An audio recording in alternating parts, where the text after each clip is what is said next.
Nabi dulu berjuang dicaci maki. Saya tanya habaib dan ulama yang saat ini berjuang istiqomah, di dalam perjuangannya ada yang dicaci maki? Ada. Nggak usah kaget. Al ulama warasatul dia. Ulama itu pewaris Nabi, mesti ngewarisi ilmu Nabi, ngewarisi akhlak Nabi, ngewarisi resiko dakwah Nabi. Nabi dulu dicaci maki, ya ulama mesti siap dong dicaci maki. Nabi dulu difitnah, ya ulama mesti siap dong untuk difitnah. Nabi dulu saudara diteror, diintimidasi, ulama mesti siap dengan teror dan intimidasi. Dulu Nabi kuat, nggak mempan diteror, akhirnya pengikutnya diteror. Ulama sekarang pun jangan kaget kalau mereka kuat, nggak mempan diteror, bisa santrinya yang diteror dan dianiaya, saudara.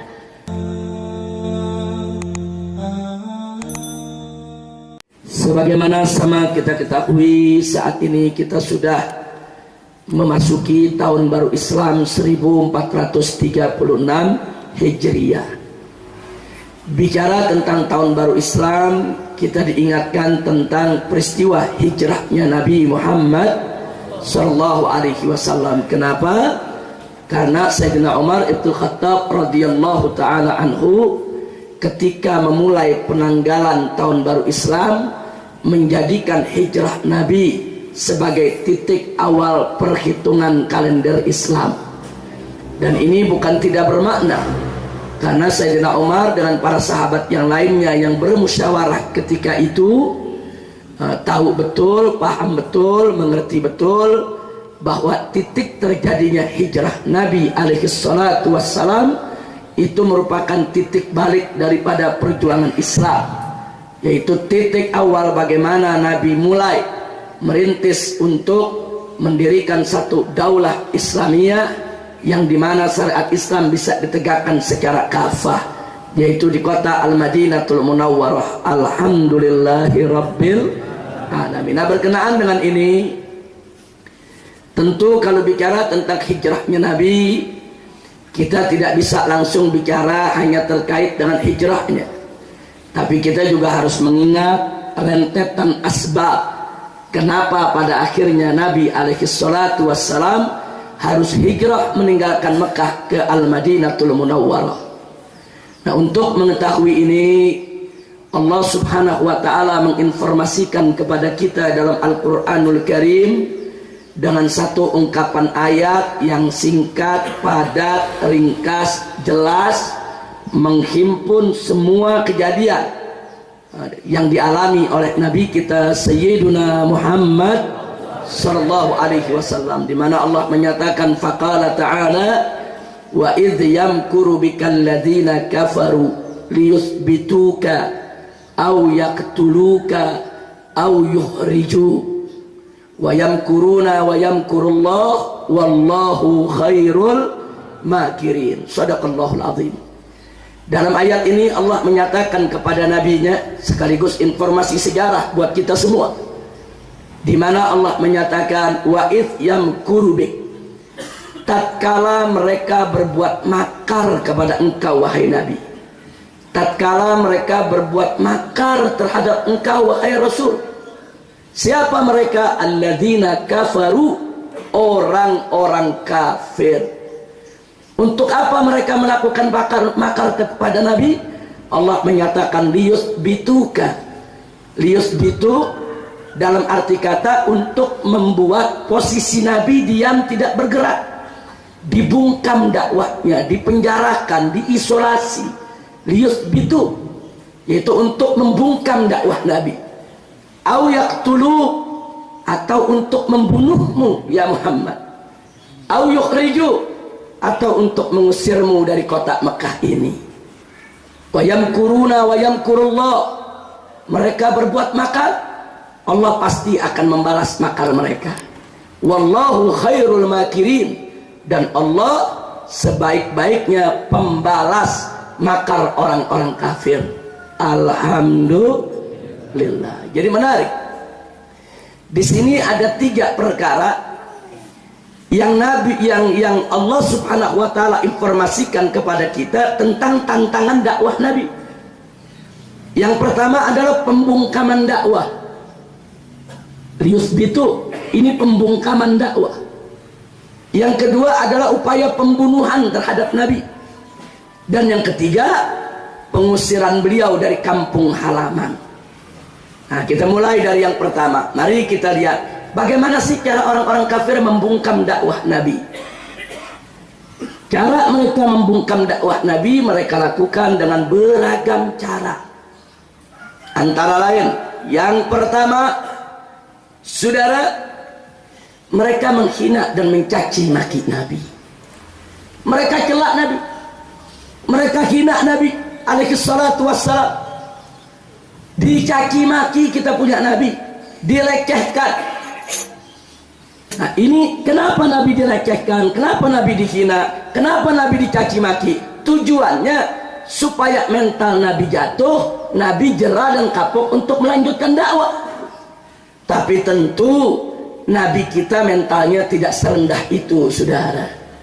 Nabi kita mentalnya sudah begitu kuat, begitu baja, tidak akan pernah bisa diluluhkan hanya sekedar dengan caci maki. Maka itu begitu caci maki tadi datang kepada Nabi, Nabi tidak peduli, Nabi tidak melayani, beliau tetap istiqamah berdakwah, mengajak umat kepada kalimat la ilaha illallah. Dan caci maki terhadap Nabi nggak main-main, saudara. Sampai istrinya Abu Lahab itu setiap pagi mewajibkan dirinya untuk ngetok pintu rumah Nabi hanya untuk mencaci maki dan meludahi muka Nabi. Tiap pagi ketok pintu, mana Muhammad? Ketemu diludahi, dicaci maki tiap hari. Jadi luar biasa. Belum lagi caci maki dari paman yang bernama Abu Lahab, belum lagi dari semua orang-orang kafir Quraisy. Tapi Nabi tidak pernah mundur dari dakwahnya. Alhamdulillah. Yang kedua, begitu orang-orang kafir tadi melihat caci maki nggak cukup, tidak membuat Nabi jerah, tidak membuat Nabi kapok, ditambah dengan cara berikutnya, saudara. Mereka menyebarluaskan fitnah terhadap Nabi. Difitnah dengan berbagai macam fitnah. Nabi dikatakan sebagai perusak kesatuan bangsa Quraisy. Nabi dikatakan sebagai pemecah belah rumah tangga, saudara. Gara-gara Nabi membawa agama baru, akhirnya bapak dengan anak jadi ribut dalam rumah tangga. Akhirnya ibu dengan anak jadi berpisah karena si anak masuk Islam, dan lain sebagainya. Sampai-sampai mereka mengatakan Muhammad itu sahirun majnun, tukang sihir yang sudah gila, memporak-porandakan persatuan bangsa dan menghancurkan rumah tangga, yaitu masyarakat Quraisy. Nggak sampai di situ.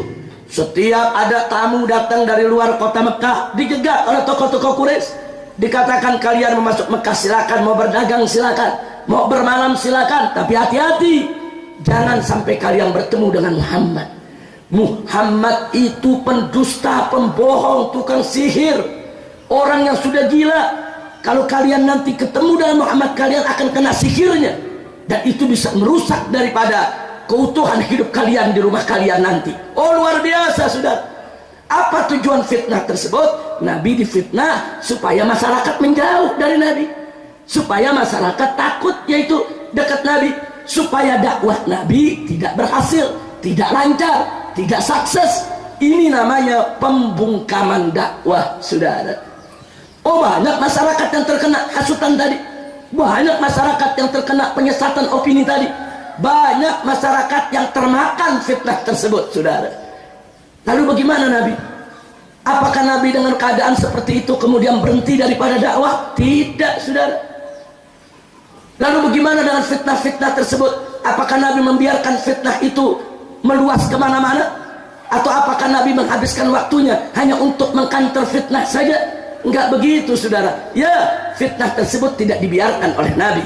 Nabi mengkanternya, Nabi menjawabnya, tapi Nabi tidak menghabiskan hidupnya hanya untuk mengkanter fitnah, saudara. Kalau Nabi menghabiskan waktunya hanya untuk menjawab fitnah, kapan beliau mau berdakwah? Jadi beliau hadapi dengan mengkanter fitnah secukupnya, sisanya beliau habiskan untuk berdakwah. Jalan terus, tidak peduli dengan fitnah yang ada, saudara. Dan hasilnya luar biasa. Yang mau mendengarkan dakwah Nabi makin hari makin bertambah, makin hari makin banyak. Dan ini yang membuat orang-orang kafir Quraisy makin galau, saudara. Begitu cara kedua tadi juga gagal, tidak berhasil. Mereka membungkam dakwah Nabi. Mereka pakai cara yang ketiga, saudara. Cara yang ketiga sebetulnya mereka ingin ganggu fisik Nabi. Cuma mereka belum punya keberanian. Karena Abu Thalib paman Nabi, saudara, sudah menyatakan kesetiaannya untuk membela Nabi. Jangan coba-coba siapapun mengganggu daripada fisik Muhammad Sallallahu Alaihi Wasallam. Abu Thalib ketika itu berhasil menyatukan, yaitu Banu Hashim dan Banu Muttalib, saudara, untuk membela Nabi, baik yang muslim maupun yang kafir. Dua anak suku bangsa Quraisy ini begitu setia, mereka jaga Nabi. Artinya siapa yang ingin mengganggu Nabi berarti harus siap perang melawan pemuda-pemuda Banu Hashim dan Banu Muttalib, saudara. Nah itu karenanya mereka nggak berani untuk ganggu Nabi secara fisik, tapi mereka lakukan dengan cara lain. Mereka ancam Nabi, mereka teror, mereka takut-takuti, saudara, supaya Nabi ini ngeper, takut, don mentalnya, tidak melanjutkan dakwah. Lagi-lagi teror terhadap Nabi tidak berhasil, karena Nabi punya mental baja, saudara. Enggak kendor dakwah Nabi hanya karena ancam, teror dan intimidasi. Begitu gagal cara ketiga ini, mereka pakai cara yang keempat. Ini mereka tahu Muhammad ini cinta kepada para sahabatnya, Muhammad ini cinta kepada para pengikutnya. Lah kan pengikut Muhammad tidak semua punya qabilah yang kuat. Pengikut Muhammad ini kan banyak dari kalangan lemah. Kalau begitu kita siksa mereka. Disiksa pengikut Nabi, saudara, yang diseret, yang dianiaya. Bagaimana Ammar ibn Yasir radhiyallahu ta'ala anhu diseret oleh orang-orang kafir bersama kedua orang tuanya, dipaksa untuk murtad, dipaksa untuk keluar dari Islam. Yang kalau mereka tidak mau keluar dari Islam, dianiaya. Ammar diikat di tiang, ibu bapaknya dianiaya yang sudah tua renta, dipukuli, ditendangi, saudara. Ammar tidak kuat lihat ibunya dipukuli sedemikian rupa, menangis menjerit mohon pertolongan Allah. Dan Ammar tetap bertahan dalam Islam. Si ibu dalam keadaan lebam-lebam, penuh darah, ngucur dari tubuhnya, saudara. Si ibu mengatakan, ya Ammar, wallahi, walaupun ibumu harus dibunuh pada hari ini, aku tidak ridho kalau kau keluar dari Islam. Marah orang kafir, lihat si ibu mengatakan begitu, dibanting si ibu, saudara, depan Ammar. Setelah itu tahu apa yang terjadi, saudara? Abu Jahal dengan biadabnya mengambil sebuah tombak. Ibunya Ammar yang bernama Sumayyah ditusuk oleh Abu Jahal, maaf, dari depan kemaluan tembus ke belakang, saudara. Mati sampai Ammar ibn Yasir pingsan dibuatnya, saudara. Selanjutnya ayahnya Ammar dibunuh juga. Kenapa mereka lakukan itu, saudara? Karena mereka tahu Nabi cinta kepada umatnya, cinta kepada para sahabatnya. Mereka mau hancurkan jiwa Nabi, mereka mau hancurkan perasaan Nabi. Mereka mau permainkan cinta Nabi supaya Nabi menderita, supaya Nabi, saudara, secara psikologis terganggu dan Nabi tidak lagi berani untuk melanjutkan dakwah. Bukan itu saja, saudara. Bagaimana sahabat-sahabat yang lain, saudara, seperti Khabbab umpamanya disetrika kepalanya. Bagaimana ada perempuan yang disiksa hingga buta matanya, saudara. Dianiaya. Bilal diseret ke tengah padang pasir, saudara. Dia telanjangi badannya, saudara, dijemur, dicambuki, saudara. Enggak sampai di situ, ditindik dengan batu karang yang besar, dipaksa untuk keluar dari Islam. Bilal tetap mengatakan ahad, ahad. Tidak ada mereka yang murtad hanya karena siksaan, saudara. Lalu bagaimana dengan kita punya Nabi, saudara? Ya, kali ini Nabi kita harus mengevaluasi cara dakwahnya, saudara. Nabi berhenti sejenak, karena ini persoalan sangat serius. Sahabat disiksa dan dibunuh, saudara. Nabi dihadapkan dalam posisi yang sangat dilematis. Kalau beliau tidak berdakwah, beliau berdosa, karena itu kewajiban dari Allah. Tapi kalau beliau berdakwah, sahabat beliau, pengikut beliau dibunuh. Beliau dihadapkan kepada posisi yang serba sulit. Meninggalkan dakwah berarti meninggalkan perintah Allah. Berdakwah berarti membiarkan para sahabat dibunuh. Nabi berhenti sejenak. Beliau berpikir dalam, berpikir keras, bagaimana supaya dakwah jalan, sahabat tetap aman, saudara. Inilah salah satu bukti fatonahnya Nabi kita. cerdasnya yang luar biasa dalam berdakwah, saudara. Beliau stop sebentar itu dakwah, saudara. Kemudian beliau cari informasi di mana tempat yang bisa aman buat para sahabatnya yang lemah ini untuk menjaga iman dan akidahnya. Dan dalam waktu yang singkat beliau sudah dapat kabar ada satu negeri bernama Habasyah, dipimpin oleh seorang penguasa yang digelari Najasyi, seorang Nasrani, seorang ahlul kitab, tapi yang sangat toleran, yang tidak akan mengganggu umat beragama lain untuk ibadah di negerinya, saudara. Dan Nabi mendapatkan berita bukan sembarang berita, bukan sekadar isu, tapi betul-betul Nabi tatabut, Nabi betul-betul ta'aqqud, saudara. Kalau ini berita bisa dipertanggungjawabkan. Setelah berita itu matang, Nabi umumkan secara diam-diam kepada para sahabatnya, saudara, sembunyi-sembunyi supaya orang kafir tidak tahu, jangan sampai bocor, saudara. Alhamdulillah, saudara, akhirnya ketika itu dipimpin oleh sepupu Nabi yang bernama Ja'far bin Abi Thalib dan Utsman ibn Affan, saudara, puluhan umat Islam diam-diam meninggalkan kota Mekah menuju daripada Habasyah. Begitu orang kafir Quraisy tahu ada puluhan orang Islam pengikut Nabi berangkat ke negeri Habasyah, bukan mereka diam, mereka kejar, saudara. Mereka kejar. Begitu sampai di negeri sana, saudara, mereka datang ketemu Najasyi. Ini pembantu-pembantunya Najasyi, menteri-menterinya Najasyi dikasih hadiah oleh orang kafir Quraisy. Untuk apa? Untuk membujuk Najasyi agar orang-orang Islam tersebut dikembalikan ke kota Mekah, saudara. Dia bayar kepada para menterinya sampai bisa ketemu dengan Najasyi.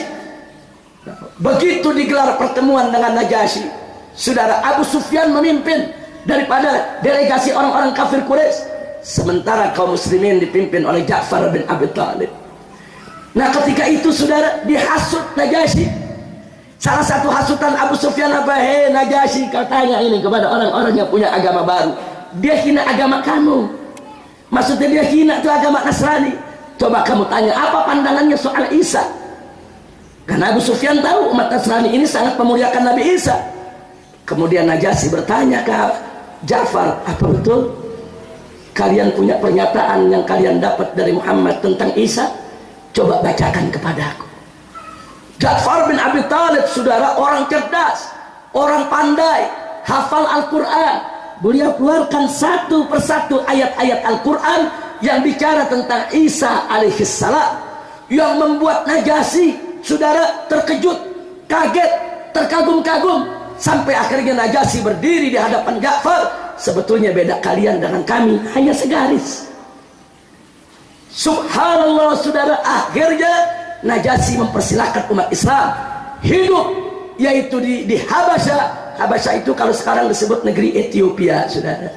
Dulu disebut Habasyah. Ethiopia yang ada di benua Afrika.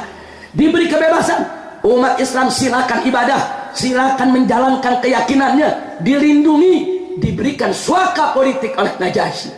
Dan akhirnya, saudara, Najasyi pun masuk Islam. Alhamdulillahirabbil alamin. Walaupun pada akhirnya belakangan beliau masuk Islam, tapi saya ingin cerita sebelum beliau masuk Islam, saudara, betapa beliau memberikan, yaitu satu toleransi, suaka, perlindungan kepada muhajirin, yaitu orang-orang yang berhijrah dari Mekah untuk menyelamatkan Islam dan akidah. Setelah Nabi dengar kabar bahwa Najasyi memberikan suaka politik, perlindungan, Nabi melanjutkan lagi dakwahnya di Mekah, saudara. Lihat, Anda bisa lihat taktik Nabi, saudara. Bagaimana dakwah jalan, pengikut aman. Bagaimana dakwah jalan, pengikut ini tidak dipermainkan oleh orang-orang kafir, saudara. Inilah yang dilakukan oleh Nabi kita Sayyiduna Muhammad sallallahu alaihi wasallam. Gagal lagi orang kafir untuk membungkam dakwah Nabi, gagal. Nah, lalu apa yang mereka lakukan kali ini, saudara? Setelah berulang kali mereka pakai macam-macam cara gagal, sampai dibunuh pengikut Nabi juga gagal, saudara. Akhirnya, saudara, mereka mengutus salah satu tokoh mereka untuk kompromi dengan Nabi, saudara. Kompromi. Utusan mereka datang, ya Muhammad, kita satu bangsa, kita satu keluarga, kenapa kita bertikai? Kami sekarang mengajukan proposal perdamaian denganmu.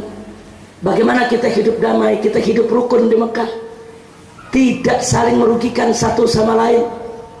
Nabi menanyakan proposal perdamaian yang bagaimana. Apa mereka bilang? Yuk sama-sama kita bersatu di Mekah. Hari ini kita rame-rame menyembah Allah, besok rame-rame menyembah Lat dan Uzza, berhala. Nanti hari berikutnya lagi rame-rame menyembah Allah, hari berikutnya lagi rame-rame menyembah berhala. Jadi kita damai, nggak usah ribut, saling mengakui. Luar biasa. Ternyata saudara, Abu Jahal dan kawan-kawan tokoh liberal juga saudara. Ini kan namanya campur aduk agama ini. Ini campur aduk agama ini saudara. Semua agama sama, menyembah Allah, menyembah berhala sama, kan ajaran liberal itu. Jadi kalau sekarang ada orang liberal berarti pengikut Abu Jahal. Abu Jahal ini liberal pertama ini saudara. Nah, lalu apa jawab Nabi ketika itu? Bukan lagi Nabi yang jawab, Allah yang jawab saudara. Allah turunkan kepada Nabi firman-Nya yang maha suci saudara. Allah nyatakan kepada beliau, qul ya ayyuhal kafirun la a'budu ma ta'budun wala antum 'abiduna ma a'bud wala ana 'abidum ma 'abadtum wala antum 'abiduna ma a'bud lakum dinukum waliyadi. Allah yang suruh qul, katakan hai Nabi, katakan hai Muhammad, jawab. Enggak nunggu besok, enggak ada tuh jawaban, entar dulu ya ditimbang-timbang dulu. Enggak ada saudara. Ini masalah akidah. Masalah akidah enggak bicara pertimbangan saudara, langsung harus dijawab dengan tegas. Makanya Allah katakan kepada mereka, ya Muhammad, jawab. Ya ayyuhal kafirun, hai orang-orang kafir, la a'budu ma ta'budun. Aku tidak menyembah apa yang kalian sembah. Wala antum 'abiduna ma a'bud, dan kalian tidak menjadi penyembah apa yang kami sembah. Wala ana 'abidum ma 'abadtum, dan aku pun tidak menjadi penyembah apa yang kalian sembah. Sekali lagi, wala antum 'abiduna ma a'bud, kalian tidak menjadi penyembah apa yang kami sembah. Lakum dinukum, bagi kalian agama kalian, waliyadin, dan bagiku adalah agamaku. Saya mau tanya, itu jawabannya tegas tidak ya? Tegas, enggak abu-abu saudara. Enggak, jawabannya tegas. Manggilnya juga enggak pakai hei orang-orang non-Islam, enggak, langsung hei orang-orang kafir. Tegas saudara. Kalau sekarang kita ngomong begitu dikatakan oh kasar, radikal. Insyaallah ditolak. Artinya campur aduk agama dalam Islam harga mati yang ditolak. Tidak boleh ada campur agama saudara, haram. Ya, kita wajib menghormati umat beragama lain. Ya, kita tidak boleh mencaci maki mereka, kita tidak boleh mengganggu ibadah mereka. Ya, tapi bukan berarti kita kebablasan mengikuti daripada ritual mereka saudara. Betul Allah menyatakan dalam Al-Quranul Karim, faqala ta'ala wa la tasubbul ladzina yad'una min dunillah fayasubbullaha adwan bighairi ilmin. Jangan sekali-kali kau mencaci maki orang-orang yang menyembah selain Allah. Jangan kau caci maki agamanya, caci maki sesembahannya, caci maki ajarannya, enggak boleh. Kenapa? Sebab kalau itu kalian lakukan, kata Allah, fayasubullah, nanti mereka mencaci maki Allah adwan bighairi ilmin, kelewat batas, penuh kebencian, permusuhan tanpa ilmu pengetahuan. Jangan sampai Allah mereka caci maki, jangan coba-coba kita caci maki agama mereka. Subhanallah. Tapi bukan berarti kita kebablasan ikut ritual mereka. Ngaku Islam, Idul Fitri, Lebaran, Natal ikut Natalan. Apa ceritanya saudara? Ngaku Islam, Idul Fitri nih, oh berhari raya, Idul Adha berhari raya saudara. Begitu Valentine anak-anak muda pada ikut-ikutan. Inna lillahi wa inna ilaihi raji'un. Mau ngapain kita ikut hari raya orang sampai kayak kekurangan hari raya gitu? Inna lillahi wa inna ilaihi raji'un. Akhirnya orang kafir gagal lagi saudara, membungkam dakwah Nabi. Nah kali ini saudara, begitu mereka sudah gagal membungkam dakwah Nabi dengan hal yang sedemikian rupa, Kali ini mereka ingin sogok Nabi. Oh, Nabi nggak bisa diajak kompromi, campur aduk agama. Coba kita tawarkan sogokan buat Nabi. Datang lagi mereka, saudara, ke Nabi. Apa mereka bilang? Ya Muhammad, apa sih yang kau mau dengan kau punya dakwah? Apa yang kau mau? Kalau kau mau jadi raja, kami nobatkan kau sebagai raja Arab, rajanya bangsa Quraisy.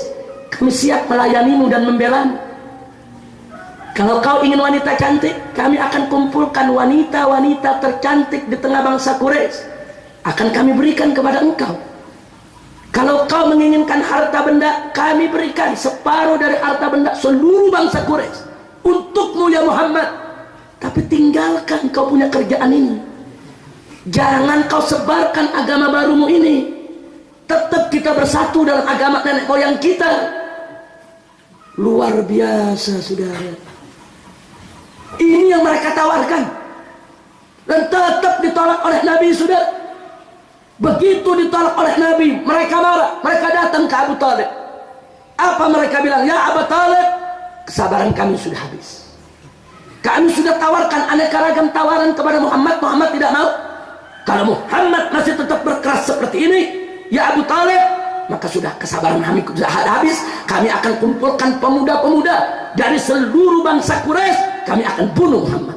Dan kalau kau coba-coba mencegah kami dengan Bani Hasyim atau Bani Muttalib, maka kami akan perangi kalian secara bersama-sama. Diancam. Abu Talib diam, saudara. Akhirnya begitu mereka pulang, saudara, ternyata pada saat mereka menyampaikan itu semua, Nabi ada di dalam rumah Abu Talib. Nabi disembunyikan oleh Abu Talib, saudara. Nah, begitu akhirnya mereka pulang, Abu Talib mengatakan kepada Nabi sambil menangis, ya Muhammad, kau sudah dengar apa yang mereka katakan? Kali ini aku lihat mereka tidak main-main. Begitu Nabi melihat Abu Talib menangis, saudara, Nabi ikut menangis. Bukan menangis karena takut, tapi karena terharu dengan cinta Abu Talib, terharu dengan kasih sayang Abu Talib. Sampai Abu Talib sedih untuk menjaga daripada Nabi. Begitu Abu Talib melihat Nabi menangis, saudara, Abu Talib memastikan, ya Muhammad, kau jangan bersedih. Aku tidak akan meninggalkanmu, tidak. Apapun putusanmu, aku akan bela. Tapi apa yang aku harus katakan kepada mereka? Apa jawab Nabi? Nabi katakan ke Abu Talib, ya ammi, ya Abu Talib, qul li Quraisy, qul li Quraisy, law wada'at asy-syamsa fi yamini wal qamara fi yasari ala an atruqa hadzal amr wallahi ma taraktu. Sampaikan kepada mereka, wahai pamanku Abu Talib, jangankan mereka tawarkan tahta, harta, wanita, andai kata mereka meletakkan matahari di sebelah kananku, bulan di sebelah kiriku, agar aku meninggalkan daripada yaitu kewajiban dakwah ini, wallahi, demi Allah, mata waktu tidak akan pernah aku tinggalkan.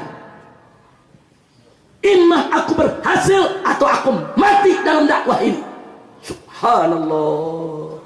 Jadi ucapan Nabi ini, saudara, ada dua dimensi. Pertama, jangankan tawaran harta tahta wanita, tawaran matahari, bulan dan seisi dunia buat Nabi, Nabi tidak tinggalkan dakwah. Itu dimensi pertama.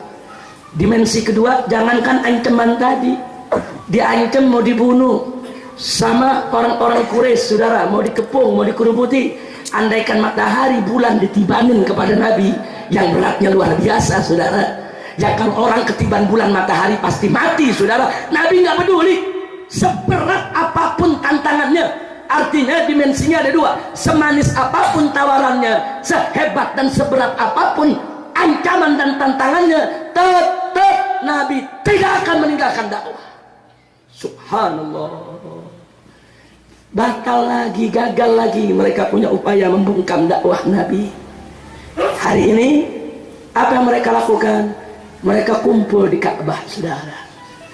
Mereka kumpul bersama-sama. Mereka tunjukkan kemarahan mereka, saudara. Mereka kumpulkan pemuda-pemuda Quraisy dengan pedang terhunus. Mereka datangi yaitu Abu Talib untuk mereka bunuh kita punya Nabi, saudara. Tapi ketika berita itu tersebar, seluruh pemuda Bani Muttalib dan Bani Hashim menghunus pedang, rame-rame datang ke syabahnya Abu Talib, saudara. Rame-rame mengepung rumah Abu Talib. Mereka siap perang, mereka siap mati. Berhadap-hadapan dua kubu pemuda, yang satu membunuh Nabi, yang satu membela Nabi, saudara. Akhirnya orang-orang kafir tadi mundur.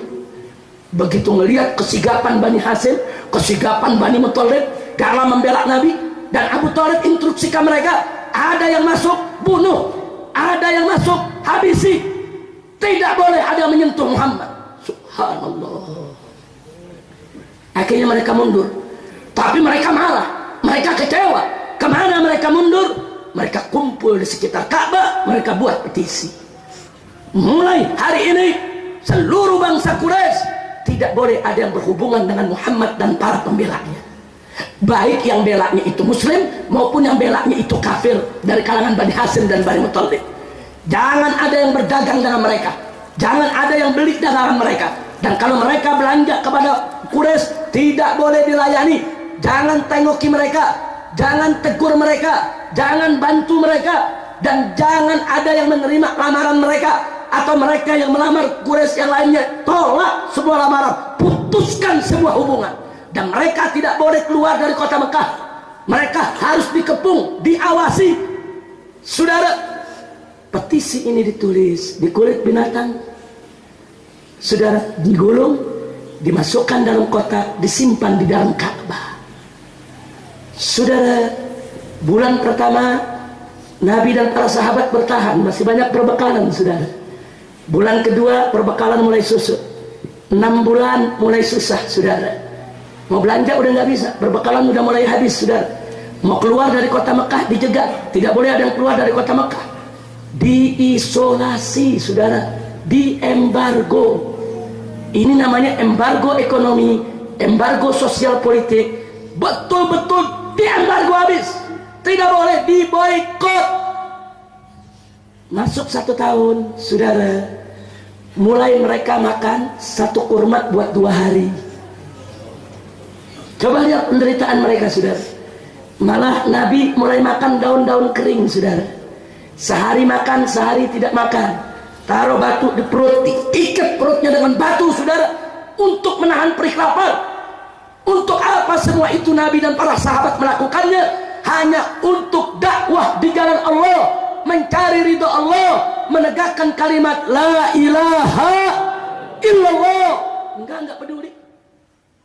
Masuk tahun kedua, saudara, menjelang tahun ketiga, mulai ada yang bertumbangan, yang sakit, yang kelaparan, yang meninggal dunia, saudara. Dan Nabi selalu memohon pertolongan Allah. Dan Nabi tahu betul kalau ini adalah, saudara, ini adalah ujian dari Allah. Sampai ada sebagian sahabat datang kepada Nabi, ya Rasulullah, mata Rasulullah, wahai Rasulullah, kapan ini pertolongan Allah? Bukan mereka nggak sabar, bukan, saking menderitanya, saudara, saking sulitnya kondisi di saat itu, saudara. Nggak ada yang bisa menyelamatkan mereka kecuali pertolongan Allah. Luar biasa. Sampai masuk tahun ketiga, saudara, diboikot habis, dan Nabi tetap berdakwah, tidak peduli siapa yang Nabi jumpai dari orang kafir, tetap Nabi ajak untuk masuk Islam. Inilah Nabi kita, saudara. Akhirnya pertolongan Allah datang. Allah mengabarkan kepada nabinya, saudara, bahwa petisi yang ditulis di kulit binatang tadi di dalam Ka'bah, saudara, sudah habis dimakan rayap. Siapa yang tahu, saudara? Ada di dalam kotak, di dalam Ka'bah, nggak ada yang lihat, dikunci, digembok, saudara. Kemudian Nabi kumpulkan para sahabatnya, kami kasih kabar gembira, busra lakum, ada kabar gembira buat kalian semua. Apa kabar gembiranya? Petisi mereka sudah dimakan rayap, menunjukkan bahwa Rabbul Ka'bah, Tuhan pemilik Ka'bah, tidak ridho dengan mereka punya petisi. Nah, begitu berita ini menyebar, didengar oleh Hamzah ibn Abdul Muttalib, Hamzah langsung dengan gagah datang ke depan Ka'bah, diundang tuh semua orang kafir. Masyarakat Quraisy, ayo kita kumpul. Rabbul Ka'bah, Tuhan pemilik Ka'bah ini yang kita semua sama yakini keberadaannya, dia tidak rela dengan petisi kalian. Orang-orang kafir ketawa, mentertawakan Hamzah. Dari mana kau bilang nggak rela? Kalian punya petisi udah dimakan rayap. Oh, ditertawakan Hamzah oleh orang-orang kafir. Kau ngigo ya Hamzah, kau sudah gila karena udah kelaparan. Akhirnya Hamzah tantang, baik, kita buktikan sekarang. Apakah Rabbul Ka'bah ini ridho dengan kalian punya petisi atau tidak? Dan kalau ternyata betul dimakan rayap, berarti Muhammad benar, Rabbul Ka'bah tidak rela, harus kalian stop ini boykot. Diterima sudah. Tadinya sebagian nggak mau, tapi Mut'im bin Adi, salah seorang tokoh kafir Quraisy yang dianggap cukup bijak, saudara, dia katakan harus kita lihat, harus kita buktikan. Orang kafir sama orang kafir ribut, yang sebagian bilang jangan, ini cuma ngigoknya mereka, yang sebagian bilang enggak, kita harus lihat. Di antara yang ngotot untuk melihat adalah Mut'im bin Adi, saudara. Akhirnya Ka'bah dibuka, kotak dibuka, subhanallah, petisi itu sudah habis dimakan rayap kecuali tulisan Bismillah. Cuma nama Allah yang rayap nggak berani makan. Loh kok pakai Bismillah? Karena memang orang-orang kafir ini, mereka percaya Allah itu ada, tapi mereka tidak mentauhidkan Allah. Di samping Allah mereka menyembah daripada berhala-berhala. Makanya dalam Al-Quran Allah menyatakan kepada Nabi, wala in sa'altahum man khalaqas samawati wal ard la yaquluna Allah. Kalau kau bertanya kepada mereka orang-orang kafir itu, ya Muhammad, siapa menciptakan langit dan bumi? Mereka akan jawab Allah. Cuma mereka tidak mentauhidkan Allah, mereka tidak mengesahkan Allah, mereka ciptakan Tuhan-Tuhan baru, aliha, di samping Allah subhanahu wa ta'ala.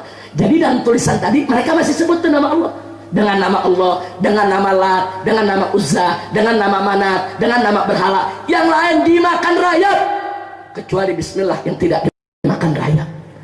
Subhanallah, rayap tahu mana Tuhan yang benar, mana Tuhan yang nggak benar. Rayap tahu, saudara. Kan kelewatan kalau manusia nggak tahu dikasih akal oleh Allah. Nah, mudah-mudahan kita semua selalu dikuatkan iman oleh Allah subhanahu wa ta'ala. Begitu dilihat sedemikian rupa, sebagian tokoh Quraisy mengatakan boykot tetap harus berlanjut, tapi Mut'im bin Adi mengatakan tidak bisa.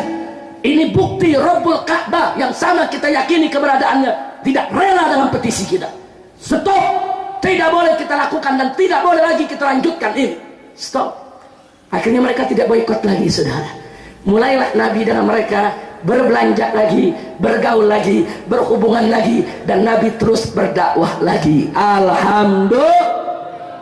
Tapi mereka orang kafir Quraisy gak puas. Ini bagaimana caranya untuk menghentikan daripada dakwah Nabi? Nah, kemudian saudara, mereka bikin aturan. Saudara, aturannya adalah, saudara, bahwa Nabi kalau ingin di kota Mekah tidak boleh berdakwah lagi. Mereka tidak boikot, tapi Nabi nggak boleh keliling untuk dakwah. Nah, akhirnya apa yang terjadi? Nabi hijrah ke Taif. Karena sebelum itu saudara, Nabi tidak mereka ganggu, mereka tetap berdakwah. Tapi ada satu berita duka datang. Setelah selesai masa-masa sulit tadi, saudara, istri Nabi tercinta, tulang punggung dakwah Nabi, Sayyidatuna Khadijatul Kubra radhiyallahu ta'ala anha, meninggal dunia. Dan beberapa bulan berikutnya Abu Thalib juga meninggal dunia.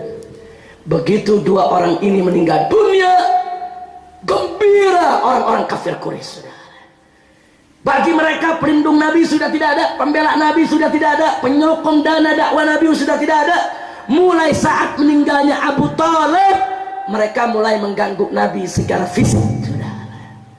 Karena setelah Abu Thalib meninggal, tidak ditemukan satu tokoh yang mampu menggantikan peran Abu Thalib untuk menyatukan Bani Hashim dan Bani Muthalib untuk membela Nabi sebagaimana yang dilakukan oleh Abu Thalib. Sudah, mereka mulai ganggu Nabi. Sekarang Abu Thalib udah nggak ada lagi yang bela Nabi.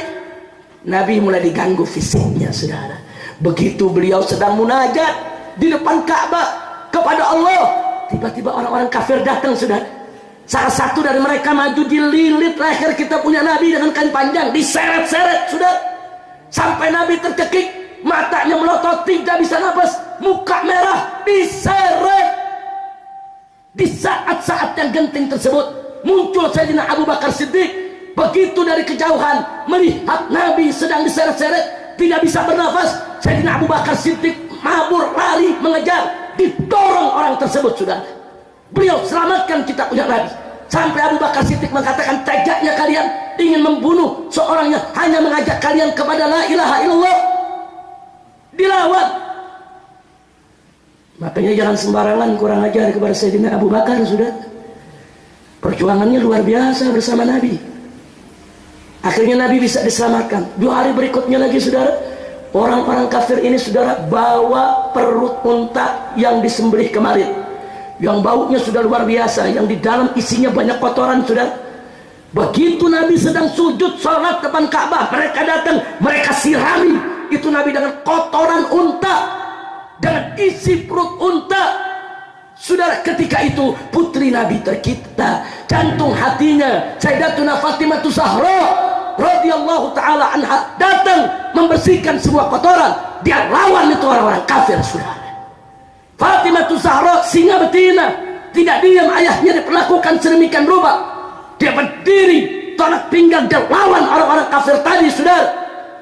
Tapi Nabi mengingatkan, itma'inni ya benati, tenang, sabar, sabar, kau diam. Nabi nggak mau nanti putrinya yang diganggu oleh orang-orang kafir, saudara. Nah, karena tiap hari Nabi diganggu fisiknya, nggak aman lagi dakwah di Mekah. Maka itu Nabi pergi hijrah ke Taif. Singkat cerita, ternyata orang Taif sudah terhasut oleh opini Quraisy. Orang-orang Quraisy sudah bikin cerita macam-macam. Awas, Muhammad itu penghancur rumah tangga, Muhammad itu tukang sihir, Muhammad itu bikin urusan rumah tangga berantakan, penghancur kesatuan. Orang-orang Taif percaya, saudara. Begitu Nabi masuk ke sana, mereka usir. Yang tua, yang muda, lelaki, perempuan, semua turun ke jalan mengusir Nabi, menimpuki Nabi dengan besi, dengan kayu, dengan batu, saudara. Sampai sekujur tubuh Nabi berlumuran darah, pakaiannya yang serba putih berubah jadi merah. Diusir sampai beliau pingsan, saudara. Diusir. Jangankan kita yang mendengarnya, malaikat yang mulia yang mengetahui hal tersebut marah, minta izin kepada Allah untuk membela Nabi. Itu malaikat datang kepada Nabi, minta diperintah untuk menghancurkan Taif. Tapi Nabi tidak mengharapkan itu. Nabi hanya mengatakan, lah, jangan. Bal arju an takhruja min aslabihim man yu'minu billahi wa rasulih. Bahkan aku tetap berharap kepada Allah agar nanti dari anak turunannya, generasi penerusnya, ada orang-orang yang beriman kepada Allah dan Rasulnya. Makanya sampai detik ini tidak ada satu pendidik Taif pun yang kafir, saudara. Nggak ada. Berkat doa Nabi kita Muhammad sallallahu alaihi wasallam. Begitu Nabi diusir, saudara, tinggal putra angkatnya Zaid ibn Harithah kebingungan, yang mendampingi Nabi. Ya Rasulullah, kita mau pergi kemana sekarang? Dari Mekah kita udah diusir, masuk Taif nggak diterima. Nah, kalau Taif aja tetangga nggak nerima, bagaimana yang jauh-jauh? Kita nggak tahu keadaan mereka.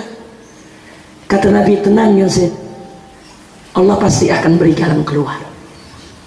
Nggak berapa lama kemudian kata Nabi, ya Zaid, kau datangi Mut'im bin Adi. Mut'im bin Adi itu tokoh kafir Quraisy yang sangat dihormati oleh masyarakat kafir Quraisy. Kau sampaikan kepada dia bahwa Muhammad minta suaka al-luju untuk boleh masuk ke Mekah lagi. Saudara, akhirnya Zaid ini mengatakan, ya Rasulullah, dia kafir, dia selama ini nggak bela kita. Tapi kata Nabi, ya, kau temui aja dia. Kenapa Nabi suruh temui Mut'im bin Adi? Karena selama ini yang paling lunak Mut'im bin Adi. Selama ini yang mau bermuamalah dengan kaum muslimin Mut'im bin Adi. Selama ini yang menolak petisi boikot kaum muslimin Mut'im bin Adi. Dan pada akhirnya pun yang mendorong untuk pembatalan juga Mut'im bin Adi, saudara. Dan Mut'im bin Adi ini nggak pernah terdengar menyiksa orang-orang muslim, walaupun dia orang kafir, keras kafirnya. Jadi Nabi pandai memilih mana orang kafir yang bisa manfaat buat umat Islam, saudara. Akhirnya dikirimlah Zaid. Zaid temui, sembunyi-sembunyi masuk ke Mekah. Akhirnya Mut'im bin Adi bilang, baik, aku berikan suaka buat Muhammad, tapi Muhammad mesti ikut aturanku. Jangan Muhammad berdakwah semau-maunya. Diterima, saudara. Begitu Nabi masuk ke kota Mekah kembali, saudara, marah orang-orang kafir Quraisy. Kenapa Muhammad bisa masuk? Begitu mereka dengar yang memberikan, yaitu al-luju' as-siyasi adalah Mut'im bin Adi, rame-rame mereka datang ke Mut'im bin Adi. Mereka tanya, ya Mut'im, engkau ini sebagai pemberi suaka atau sudah jadi pengikut Muhammad? Kalau jadi pengikut Muhammad dimusuhi, saudara. Tapi Mut'im mengatakan, bal ana syafi', aku ini cuma pemberi suaka. Aku nggak ikut menjadi pengikut Muhammad. Nah, itu ada aturan, saudara. Orang kalau sudah diberikan suaka kepada seorang tokoh kafir Quraisy, nggak boleh diganggu. Dulu Nabi diberikan suaka oleh Abu Thalib. Setelah Abu Thalib nggak ada yang mau berikan suaka, orang-orang kafir. Nah, sekarang ada lagi satu, Mut'im bin Adi, yang mau berikan suaka, saudara. Akhirnya Nabi bisa masuk ke kota Mekah. Syarat Nabi nggak boleh berdakwah seenaknya, saudara. Tapi Nabi kita cerdas. Ya, Nabi tidak berdakwah keluar, yang di dalam tetap didakwahkan, saudara. Yang di dalam tetap dikuatkan akidahnya. Plus setiap musim haji Nabi minta izin kepada Mut'im bin Adi untuk ikut berkumpul ke acaranya orang-orang Arab. Orang Arab itu, saudara, walaupun mereka jahiliyah kafir, tapi ada sisa-sisa ajaran Nabi Ibrahim menyangkut manasik haji, mereka haji. Diizinkan. Itulah yang Nabi manfaatkan. Nabi duduk di tempat Jumratul Aqabah, saudara. Jadi ada bangsa Arab datang dari mana-mana negeri. Tiap musim haji mereka turun. Nabi duduk, Nabi ajak mereka untuk mampir. Ayo mampir, kita ngobrol, kita diskusi, kita duduk, kita bicara. Tapi yang kurang ajarnya apa? Abu Lahab diri di samping. Abu Lahab diri bilang apa? Saudara-saudaraku, bangsa Arab, hati-hati, ini keponakanku. Aku ini pamannya. Aku tahu ini gila, ini tidak waras, ini orang jahat. Coba lihat tantangannya, saudara. Di satu sisi Nabi mengajak mereka, di tempat yang sama Abu Lahab propaganda. Tapi subhanallah, datang juga 12 orang dari Madinah, duduk di depan Nabi, saudara. Mereka bisik-bisik, oh ini yang namanya Muhammad yang katanya Nabi. Ini di kita punya negeri orang Yahudi lagi pada ribut, cirinya sama nih. Ayo kita deketin mereka, duduk, mereka dengerin dakwah Nabi. Masuk Islam 12 ya.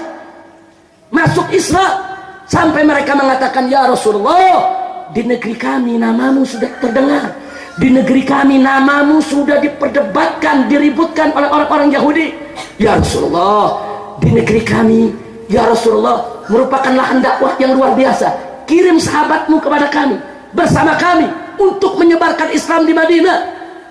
Nabi kirim, saudara, yaitu Mus'ab ibn Umair, untuk menyebarkan Islam di Madinah. Berangkat sampai di Madinah, Mus'ab bin Umair terus keliling dengan orang-orang yang 12 tadi, menyebarkan Islam. Tahun depannya di musim haji, datang lagi dari Madinah 72 orang sudah muslim. Terus apa mereka bilang kepada Nabi? Ya Rasulullah, negeri kami terbuka untukmu, kami mengharapkan kedatanganmu, hijrahlah ke Madinah, kami akan jaga engkau dari depan, dari belakang, samping kanan, samping kiri, kami tidak akan biarkan orang mengganggumu. Subhanallah. Ansor, saudara, 72 orang datang, yang 2-nya perempuan, saudara, minta Nabi untuk berangkat ke sana. Gayung bersambut, saudara. Nabi terima. Nabi umumkan di para sahabat untuk diam-diam hijrah meninggalkan Mekah semua menuju Madinah.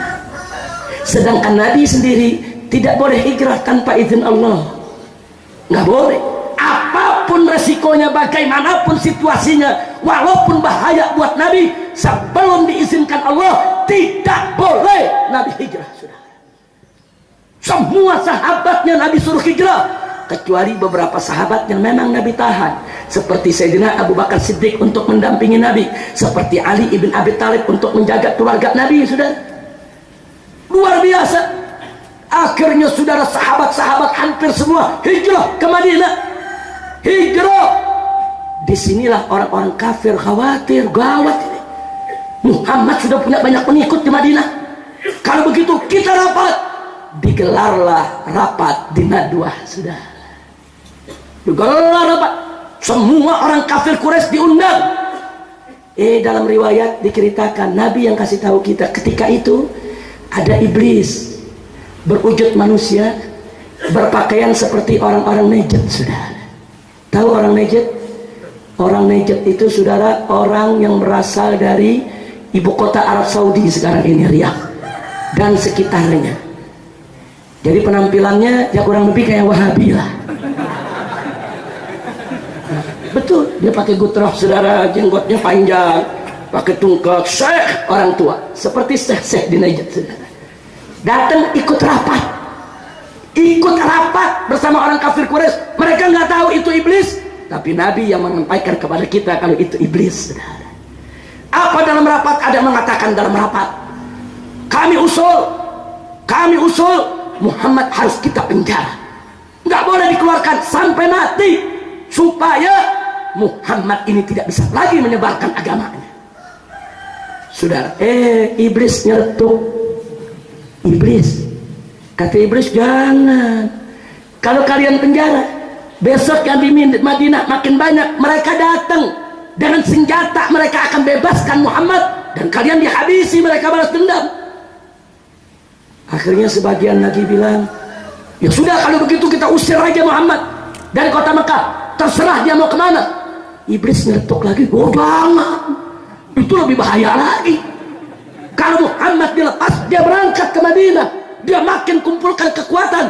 Apa kalian lupa selama ini kalian bunuh sahabatnya, kalian rampas harta bendanya, besok Muhammad datang, Muhammad akan balas dendam kepada kalian. Abu Jahal nunjuk. Kata Abu Jahal, kalau begitu aku usulkan kita bunuh saja Muhammad. Iblis ngetuk, ini baru pendapat. Iblis dia yang ngetuk nih, ini baru pendapat bagus, emang mesti dibunuh. Tapi bagaimana cara bunuhnya? Setiap anak suku bangsa Quraisy harus terlibat, mengirim seorang pemuda dengan pedang terhunus ikut membunuh Nabi, sehingga kalau Bani Hasyim menuntut utang darah, seluruh anak suku Quraisy ikut bertanggung jawab dalam pembunuhan. Dengan demikian Bani Hasyim tidak bisa menuntut kita semua. Setuju saudara? Luar biasa. Makanya kalau rapat hati-hati, iblis suka nyusup tuh. Iya, kadang-kadang pakaiannya kayak paling alim dia saudara, nggak tahunya iblis saudara. Akhirnya berangkat, singkat cerita, Nabi dikepung saudara. Di malam itulah Nabi mendapat izin dari Allah untuk hijrah ke Madinah. Jadi Allah sudah tahu nih, ini malam bakal dikepung nih. Dari pagi Allah udah izinin untuk Nabi punya persiapan. Nabi hubungkan Sayyidina Abu Bakar, Nabi kasih tahu Sayyidina Ali ibn Abi Thalib saudara. Masing-masing diberikan tugas oleh Nabi alaihi salatu wassalam. Akhirnya saya tidak mau lanjutkan ceritanya, Anda semua tahu saudara, bagaimana begitu Nabi sudah terkepung.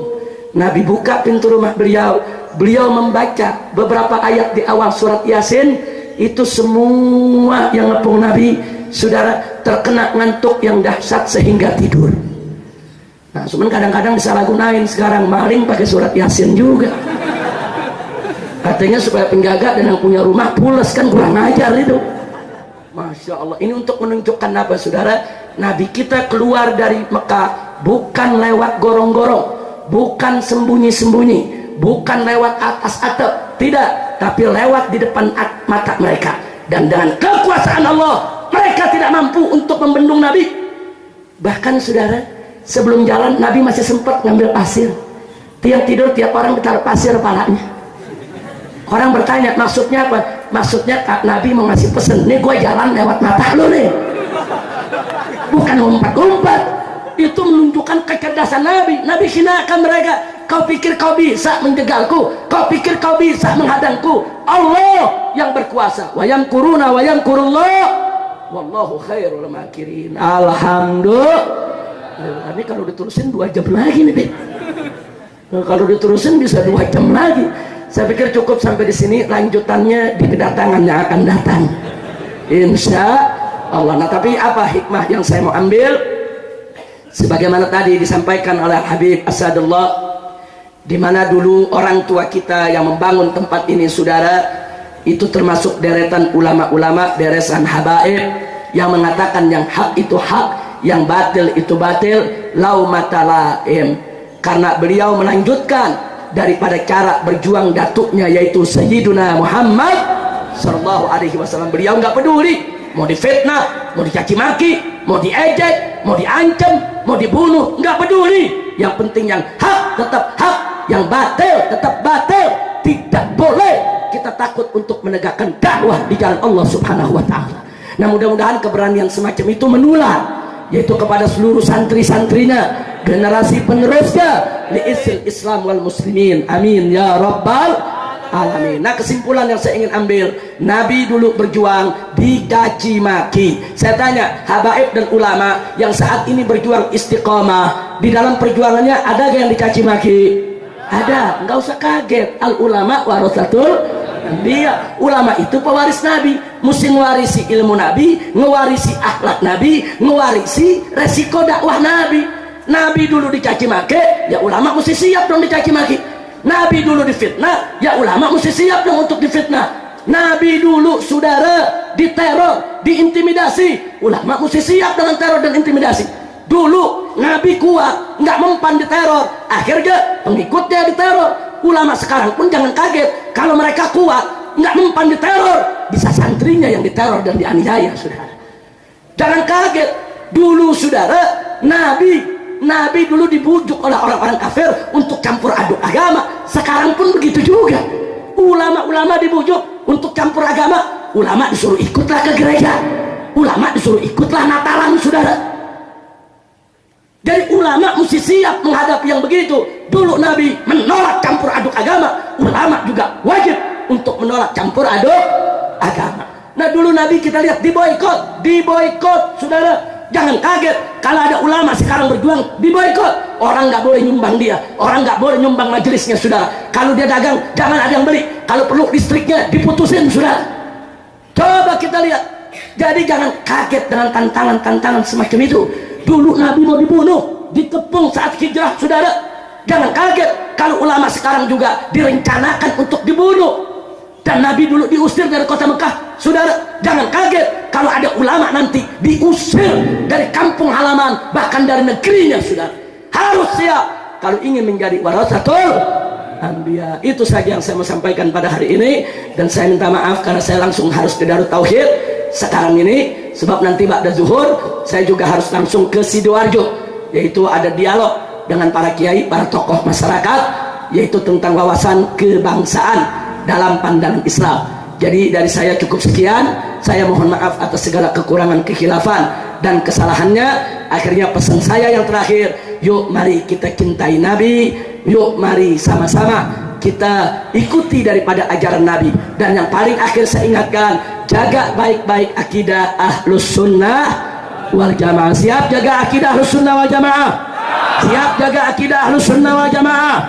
Jadi jangan terpengaruh dengan ajaran Wahabi, ajaran Syiah, ajaran-ajaran yang ada di luar ahlus sunnah. Saudara, jangan ada terpengaruh. Yuk kita perkuat akidah kita di ahlus sunnah wal jamaah, agar kita mengikuti jalan yang lurus sebagaimana jalan yang pernah ditetapkan oleh Nabi Muhammad sallallahu alaihi wasallam. Sekian, terima kasih atas segala perhatian, mohon maaf atas segala kekurangan. Hadani Allah wa iyyakum ila siratikal mustaqim. Wassalamualaikum warahmatullahi wabarakatuh.